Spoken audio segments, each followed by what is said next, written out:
Hi, I'm Dr. Deb Legge. I'm a licensed mental health counselor and a professor in mental health counseling. But for many years, almost all my life, I've experienced and struggled with stress, anxiety, and panic attacks.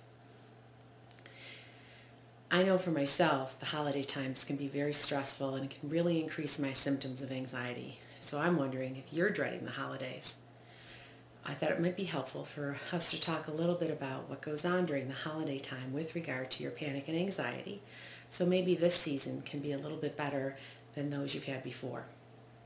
As you know, in our society, the holiday season starts, it seems, right after Halloween, and it goes right through the first of the year. We hear lots of loud music, we see all the blinking lights, the traffic is unbelievable. It's just over-the-top stimuli. We often feel spread way too thin with a lot of demands put upon us. And for those of us who might feel lonely, it's a time when we feel even more lonely. Anxiety is an uncomfortable state of being which usually involves either worry, fear, or dread about the future. It's a very future-oriented emotion. When you're anxious, as you know, you can be really irritable or on edge. You can worry about things that are going to happen or that a fear might happen. You can be afraid so much of the time that living life no longer feels easy or spontaneous. For those of us who have panic attacks, you know that panic attacks are really abrupt experiences of intense fear or terror that involve many physical symptoms like heart palpitations, chest pain, sweating, clenched fist, clenched jaw, GI symptoms, feeling like you're going to pass out, feeling dizzy or lightheaded, and then having kind of emotional responses to those feelings in your body, which involve fear and terror and shame and guilt and just really a general overall feeling of emotion that can barely be sorted out. As a result of those physical symptoms and the responsive emotions, we also have some responsive negative thoughts that come along with panic. And those are usually really negative thoughts and beliefs about ourselves. You know, I'm a failure, this is happening to me again, there's nothing I can do to stop this, what's wrong with me, other people have more difficult times than I do and they don't react like this, there must be something terribly wrong with my character, just really negative things that you might say to yourself and believe about yourself. Panic can also cause some pretty negative thoughts about your surroundings. You know, I might pass out in this store. No one will help me. I'll be all by myself. I'll be humiliated.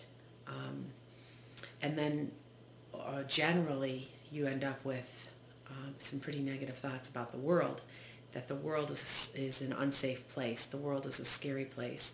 I can't trust the world. I can't trust my body. I can't trust myself in the world. So, you know, the anxiety is that future-oriented worry, but the panic involves physical symptoms and emotional responses and some negative self-thoughts. So you can imagine that when it comes to holiday time, those things might get worse. Both anxiety and panic are really underpinned in stress. And we live in a very stressful society as it is. But the holidays, as you know, can be very stressful. Many people put demand on our times, our resources, you know, the money that it's going to cost to buy gifts, to entertain, to, you know, get something to wear. People are going to make demands on our efforts. They're going to ask us to do things and to help out and to maybe host events. The holidays can be very stressful because for many of us we have some sad or bad memories from the past, especially around holiday time. And some of those memories just aren't resolved and they never will be. Many people around holiday time can feel very melancholy. We miss people who aren't in our lives anymore, either because they've been taken from us or because they're just not in our lives anymore. We can feel really lonely if we feel alone anyway. And, you know, holiday time is a time of family and friends. And if you look around and see a lot of that and you don't have a lot of that in your life, you can feel even more lonely. But the bottom line is the more stress we have, the more anxiety is created. And if we do have panic, we tend to panic more. and it can be more severe and it can last longer. So what can you do? What can you do to manage this stress and anxiety and panic in the holidays? Very few of us can run away and hide through the holiday season, although it might be tempting to buy that 1 month trip to Tahiti. Not many of us can afford to do that, and it probably wouldn't make sense in our lives.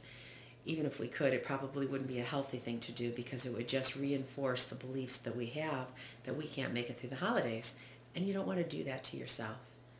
Part of giving in to anything really reinforces some distorted or erroneous beliefs. So it's good to face this, but to face the holidays in a way that makes sense. It's probably a lot more realistic to think, instead of running away, that you can better manage yourself and the holiday stress, and in that process, keep your anxiety and panic under control. So I have a few tips for you through this holiday season, and I hope they're helpful. Tip number 1 is to lower your expectations. People with anxiety and panic tend to really hold ourselves to a much higher expectation than everybody else in our lives. We've got a higher bar to jump over. And so we really put a lot of pressure on ourselves at the holiday time. But I'd like you to remember that, just a few things. First, there's no such thing as the perfect gift. So you running all over town to find just the perfect thing for your kids or your partner or your friend or your boss doesn't make any sense. There is no perfect gift. Find something that'll work and grab it. Okay? There is no such thing as the perfect party. If you are going to host an event, it doesn't have to be right out of Better Homes and Journal. It doesn't have to be a Martha Stewart Christmas.